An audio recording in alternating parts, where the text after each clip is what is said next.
여러분, 제가 프랑스의 한식 열풍을 직접 경험하고 인생이 완전히 바뀌었다면 믿으시겠어요?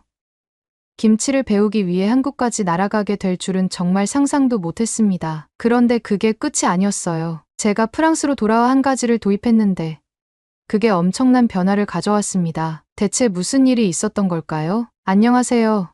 저는 피에르 르클레르입니다. 올해 44, 프랑스 파리에서 레스토랑을 운영하는 셰프입니다. 제 레스토랑 르 사브르는 15년 전 제가 심혈을 기울여 만든 곳으로 전통 프랑스 요리를 선보이는 곳이었죠. 처음 몇 년은 잘 나갔습니다. 미슐랭 가이드에도 소개되었고 예약 없이 들어오기는 어려울 정도로 손님이 많았죠. 그때만 해도 저는 자신만만했습니다. 프랑스 요리의 정통성을 지키는 것이 최고의 미덕이다라고요. 저는 어릴 때부터 요리에 대한 꿈이 있었습니다. 아버지는 변호사, 어머니는 의사였지만 저는 숫자나 법보다는 향신료와 소스에 더 관심이 많았어요. 부모님은 제가 요리사가 되겠다고 했을 때 탐탁지 않아 했지만 저는 포기하지 않았습니다. 유명 요리학교를 졸업하고 미슐랭 스타 레스토랑에서 혹독한 훈련을 거쳐 마침내 제 레스토랑을 차리게 되었죠. 그렇게 승승장구하던 제 인생은 5년 전부터 조금씩 흔들리기 시작했습니다. 손님이 점점 줄어들더군요.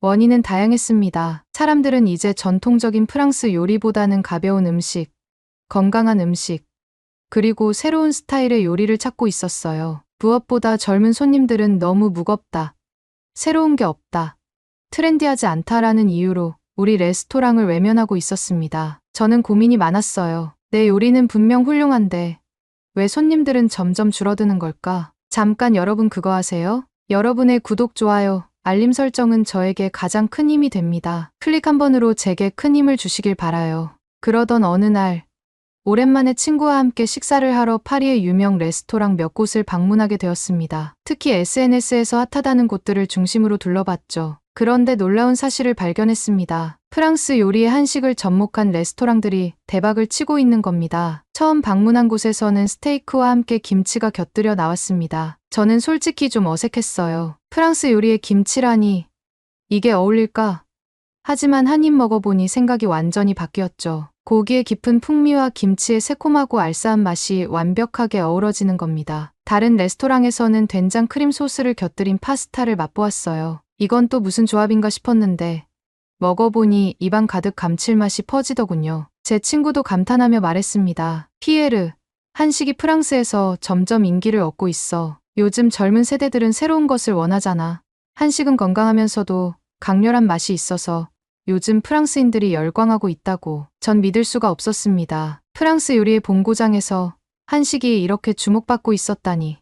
며칠 후 저는 더 깊이 조사해 보기로 했습니다. 파리 곳곳에서 한식과 접목된 퓨전 레스토랑이 생겨나고 있었어요. 심지어 김치를 활용한 프랑스 요리를 내세운 곳도 있었습니다. 더욱 놀라운 것은 이런 레스토랑들이 모두 대박을 치고 있었다는 사실입니다. 반면 저희 레스토랑은 점점 잊혀지고 있었습니다. 젊은 손님들이 발길을 끊었고 단골 손님들도 줄어들었어요. 저 혼자 전통적인 프랑스 요리를 고수한다고 해서 시대의 흐름을 거스를 수는 없었습니다. 그제야 저는 인정하게 됐어요. 변화하지 않으면 살아남을 수 없다. 그날 밤 저는 결심했습니다. 르사브르에도 한식을 접목하자. 하지만 어디서부터 시작해야 할지 막막했습니다. 우선 간단한 실험을 해보기로 했어요. 처음에는 김치를 프랑스 요리에 곁들여 제공하는 것이었죠. 손님들의 반응은 예상보다 나쁘지 않았습니다. 이게 김치야?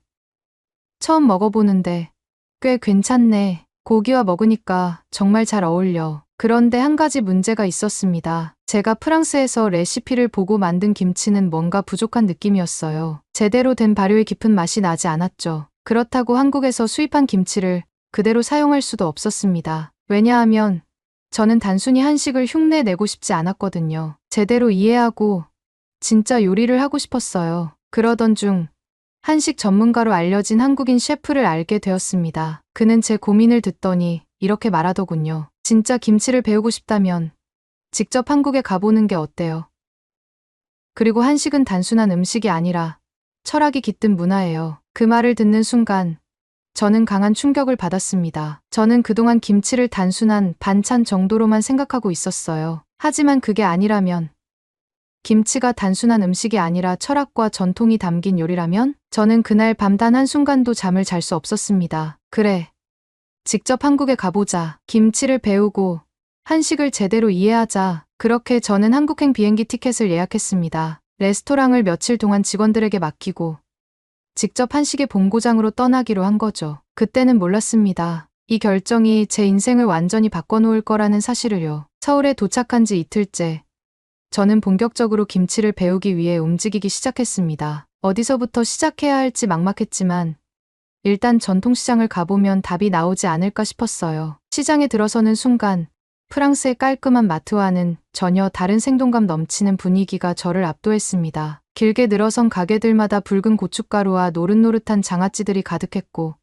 생선과 고기들이 싱싱한 상태로 진열되어 있었어요. 사람들은 크고 작은 비닐봉지를 들고 바삐 움직였고 상인들은 힘찬 목소리로 손님을 불러 모으고 있었습니다. 그 중에서도 가장 눈길을 끈 것은 김치를 판매하는 가게들이었어요. 프랑스에서는 김치라고 하면 배추김치가 전부라고 생각했는데 이곳에서는 총각김치, 깍두기, 갓김치, 보쌈김치 등 수십 가지의 다양한 김치가 있었습니다. 저는 한 가게 앞에서 한참을 서성이다가 김치를 맛보고 있던 현지인에게 조심스럽게 말을 걸었습니다. 안녕하세요. 저는 프랑스에서 온 셰프입니다. 혹시 김치를 배우고 싶은데 어디서 배울 수 있을까요? 그분은 놀란 듯 저를 바라보더니 이내 미소를 지으며 말했습니다. 김치를 배우러 한국까지 왔다고요?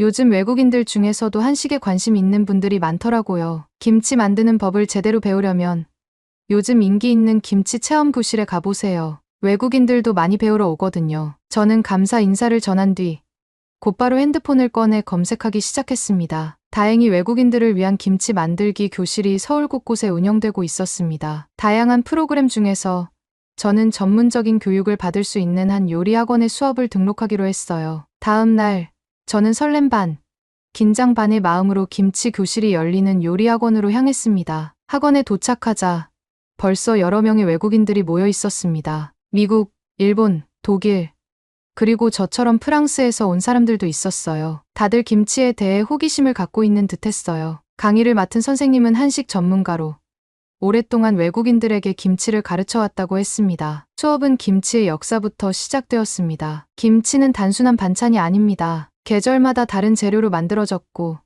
지역마다 고유의 맛과 방식이 있지요. 여러분이 오늘 배우는 김치는 기본적인 배추김치지만 이를 통해 한식의 기본 정신을 배우는 것입니다. 저는 그 말을 듣고 조금 놀랐어요. 단순히 발효된 채소라고만 생각했던 김치가 사실은 한국의 역사와 문화가 담긴 음식이라는 걸 알게 되었거든요. 수업이 시작되자 우리는 먼저 배추를 절이는 과정부터 배웠습니다. 선생님은 배추를 반으로 가른 후 소금물을 뿌려 절이는 시범을 보였어요. 배추를 너무 세게 누르면 안 됩니다. 소금이 골고루 스며들도록 조심스럽게 다뤄야 해요. 저도 직접 배추를 절여보았어요. 손끝으로 느껴지는 배추의 촉감이 신기했어요. 프랑스 요리에서는 이렇게 채소를 직접 손으로 만지는 과정이 드물기 때문에 더욱 새롭게 다가왔습니다. 다음 단계는 김치 양념 만들기였습니다. 양념을 만들기 위해 우리는 고춧가루, 다진 마늘, 생강, 멸치 액젓, 새우젓, 설탕, 그리고 찹쌀풀을 섞었습니다. 선생님은 재료 하나하나에 대한 설명을 덧붙였어요. 김치의 감칠맛을 내는 가장 중요한 요소는 발효된 해산물입니다. 멸치 액젓과 새우젓이 없다면 김치 특유의 깊은 맛을 내기가 어렵지요. 저는 양념을 손으로 직접 버무리면서 프랑스 요리와의 차이를 실감했습니다. 프랑스 요리는 계량이 철저하게 이루어지고 정확한 비율이 중요합니다. 하지만 김치는 손맛과 감각이 중요한 요리였어요. 맛을 보면서 직접 조절하세요. 요리는 레시피만 따라가는 것이 아니라 자기만의 감각을 키우는 것이 중요합니다. 저는 용기를 내어 양념을 조금 찍어 맛보았습니다. 맵고 짭짤하고 감칠맛이 가득했어요. 하지만 뭔가 아직 부족한 느낌이 들었습니다. 뭔가 제 양념은 깊은 맛이 부족한 것 같아요. 그러자 선생님이 웃으며 말했습니다. 시간이 지나면 달라질 겁니다. 김치는 지금 바로 먹는 음식이 아니라 발효를 기다려야 하는 음식이에요. 그 순간 저는 깨달았어요. 김치는 단순한 요리가 아니라 시간과 기다림이 만들어내는 음식이라는 것을요. 프랑스 요리는 보통 재료를 빠르게 조리해서 즉각적인 맛을 내지만 김치는 시간을 들여야만 완성되는 음식이었어요. 모든 과정을 마친 후 저는 직접 만든 김치를 용기에 담아 가져가게 되었습니다. 수업이 끝난 후에도 저는 한참 동안 김치를 들여다보며 생각에 잠겼어요. 나는 요리를 너무 즉각적인 결과로만 판단해왔던 게 아닐까? 그날 밤 숙소에서 저는 프랑스로 돌아갔을 때의 계획을 세우기 시작했습니다. 김치뿐만 아니라 밥과 한식 디저트까지 연구해 볼 생각이었어요. 하지만 한국에서 가장 인상적이었던 것은 아직 남아 있었습니다. 바로 한식당에서 경험한 테이블 벨이었어요. 그 이야기는 프랑스로 돌아간 후 본격적으로 시작되었습니다. 저는 프랑스로 돌아온 후 한식과 프랑스 요리를 자연스럽게 접목하는 방법을 고민했습니다. 단순히 한국 재료를 넣는 것이 아니라 두 요리가 가진 본연의 맛과 조화를 이루도록 해야 했어요. 그 과정에서 몇 가지 요리가 탄생했는데 그 중에서도 된장 크림소스 뇨끼, 매운 갈비 라따뚜이, 김치 푸아그라 테리는 손님들에게 큰 사랑을 받았어요. 된장 크림소스 뇨끼는 프랑스에서도 인기 있는 이탈리아 요리였어요. 쫀득한 감자 반죽을 한 입 크기로 만들어 크림소스와 함께 먹는 요리인데 저는 여기에 된장을 활용해 보기로 했어요. 우선 뇨끼 반죽부터 색다르게 만들었습니다. 일반적으로 감자를 사용하는 대신 고구마를 넣어 달콤하고 쫀득한 식감을 더했어요. 그리고 크림소스는 전통적인 파르미지아노 크림소스 대신 된장을 살짝 녹여 감칠맛을 극대화했어요. 마지막으로 뇨끼 위에는 바삭한 식감을 더하기 위해 잘게 부순 김부각을 올렸습니다. 이 요리를 처음 맛본 손님들은 깜짝 놀랐어요. 된장이라고 해서 걱정했는데 크림소스와 이렇게 잘 어울릴 줄 몰랐어요. 고구마 뇨끼가 쫀득하면서도 된장의 짭조름한 감칠맛과 완벽한 조화를 이루네요. 그렇게 된장 크림소스 뇨끼는 레스토랑에서 가장 인기 있는 사이드 메뉴 중 하나가 되었어요. 매운 갈비 라따뚜이. 라따뚜이는 프랑스 남부에서 즐겨 먹는 전통적인 야채 스튜입니다. 원래는 토마토 소스를 베이스로 가지, 피망, 호박 등을 넣어 만드는 요리인데 저는 여기에 한국식 매운 갈비 양념을 더해보기로 했어요. 우선 기본적인 라따뚜이 재료인 가지, 토마토, 피망을 사용하면서도 고구마, 깻잎, 대파 같은 한국적인 재료들을 추가해봤어요. 특히 깻잎은 향이 강해서 프랑스인들에게 생소할 수도 있었지만 갈비 양념과 조화를 이루면서 오히려 독특한 풍미를 더해주었어요. 그리고 라따뚜이 위에는 부드럽게 익힌 갈비찜 고기를 올려 마무리했습니다. 보통 라따뚜이는 가볍게 먹는 채소 요리지만 이렇게 고기를 추가하니 한국식 스튜 느낌도 나면서 프랑스 전통 요리와 완벽한 균형을 이루었어요. 손님들은 특히 이 요리를 좋아했어요. 프랑스인들은 매운 음식에 익숙하지 않지만 갈비찜 양념의 감칠맛 덕분에 부담스럽지 않게 매운맛을 즐길 수 있었거든요. 이게 프랑스 요리라고요. 그런데 매운 양념이 들어가니 한국 요리 같기도 하네요. 고기와 야채가 완벽하게 조화를 이루고 깻잎의 향이 독특하지만 매력적이에요.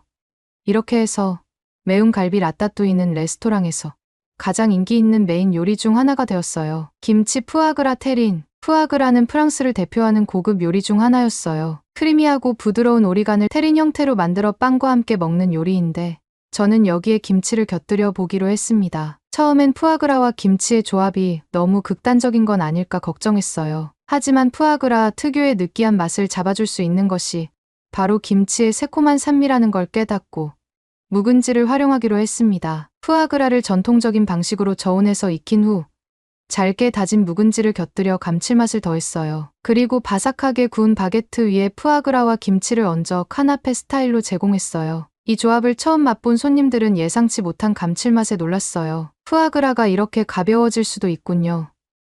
김치 덕분에 입안이 개우네요. 푸아그라와 김치는 너무 다른 재료라고 생각했는데 이렇게 조합하면 완벽한 균형을 이루네요. 그렇게 김치 푸아그라 테리는 한식과 프랑스 요리를 제대로 접목한 대표적인 요리로 자리 잡았어요. 이 세 가지 요리는 한식과 프랑스 요리의 조화라는 저희 철학을 가장 잘 보여주는 메뉴들이었어요. 전통을 고수하면서도 새로운 변화를 받아들이는 것. 이제는 저뿐만 아니라 손님들도 한식과 프랑스 요리가 만나는 과정을 흥미롭게 바라보기 시작했어요. 그리고 저는 또다시 고민하기 시작했습니다. 하지만 또 다른 난관이 있었습니다. 레스토랑 운영에서 가장 큰 문제는 서비스 속도였습니다. 프랑스 레스토랑의 특성상 손님들은 웨이터가 올 때까지 기다려야 했어요. 웨이터가 바쁘면 손님은 한참을 기다려야 했고 주문을 추가하거나 물을 요청하는 일도 번거로웠습니다. 그런데 한국에서 경험한 테이블 벨 시스템이 생각났어요. 벨만 누르면 직원이 바로 오는 시스템.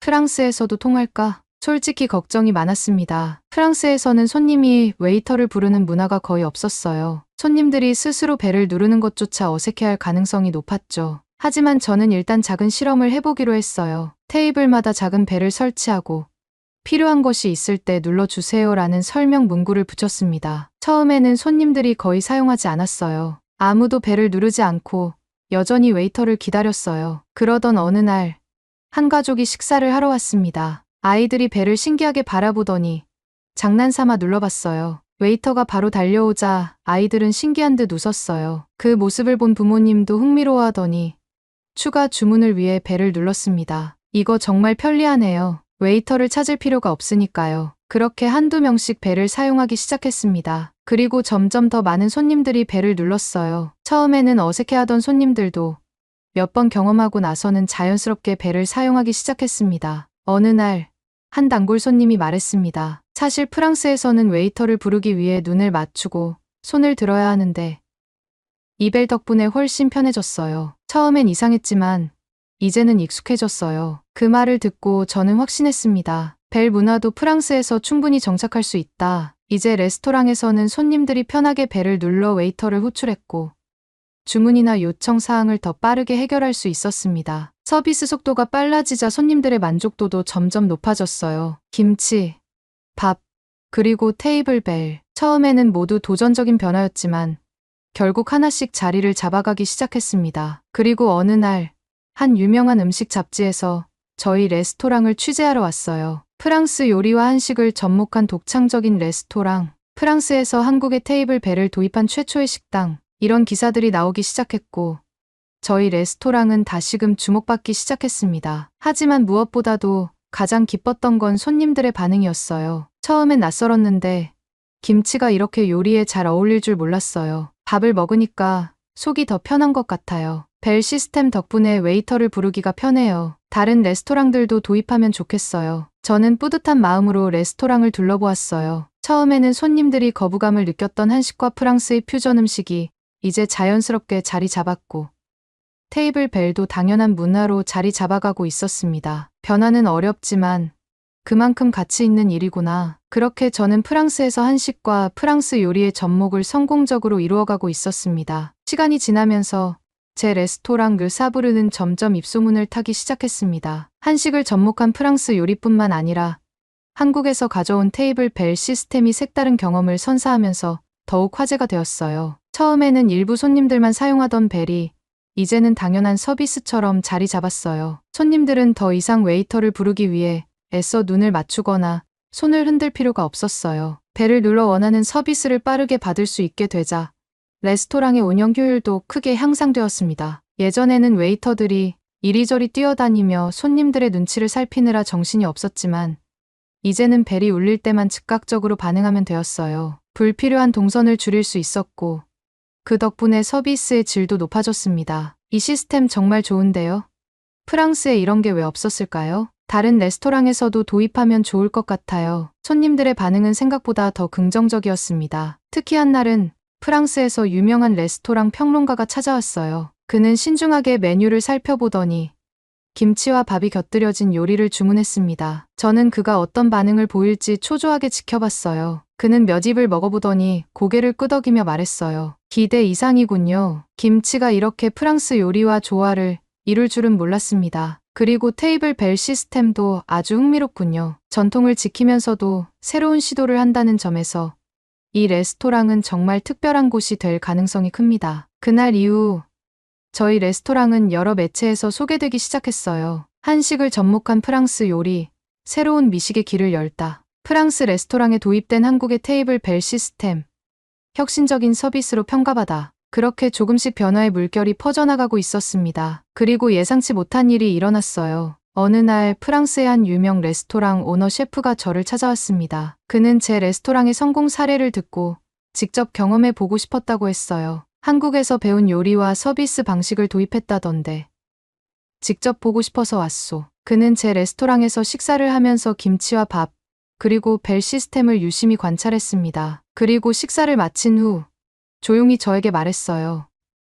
이거 나도 한번 도전해봐야겠는데. 그날 이후 그는 자신의 레스토랑에서도 한식을 접목한 메뉴를 개발하기 시작했습니다. 그리고 몇 달 후 저와 비슷한 방식으로 김치를 활용한 요리를 선보이기 시작했어요. 저는 이 소식을 듣고 묘한 감정을 느꼈어요. 내가 한국에서 배운 것들이 이제 프랑스의 미식 문화에 조금씩 영향을 주고 있는 걸까? 그렇게 몇 개월이 지나자 프랑스의 여러 레스토랑에서도 김치를 활용한 요리를 하나둘씩 선보이기 시작했어요. 그리고 일부 레스토랑에서는 테이블 벨 시스템을 시험적으로 도입하기도 했어요. 처음에는 제 레스토랑만의 독창적인 특징이었던 것들이 이제는 하나의 트렌드가 되어가고 있었습니다. 저는 그 모습을 보면서 한국에서 처음 김치를 배우던 순간을 떠올렸어요. 전통시장에서 할머니에게 김치를 배우려 했을 때 김치가 단순한 음식이 아니라 철학이 담긴 요리라고 하셨던 말씀이 생각났어요. 그때는 그 말이 와닿지 않았지만 지금은 조금 알 것 같았어요. 김치는 단순한 음식이 아니다. 시간이 쌓이고 문화가 녹아든 결과물이다. 그리고 저는 그 문화를 프랑스에 조금이나마 전하고 있었어요. 어느 날 저는 한국에서 배웠던 한과 디저트를 변형해 새로운 디저트를 출시했습니다. 약과 크렘브릴레, 전통 한국 디저트인 약과를 바삭하게 구워 프랑스의 크렘브릴레 위에 올린 디저트였어요. 한국의 달콤한 약과와 프랑스의 부드러운 크림이 조화를 이루며 새로운 맛을 만들어냈어요. 출시하자마자 손님들의 반응은 폭발적이었어요. 이건 뭐죠?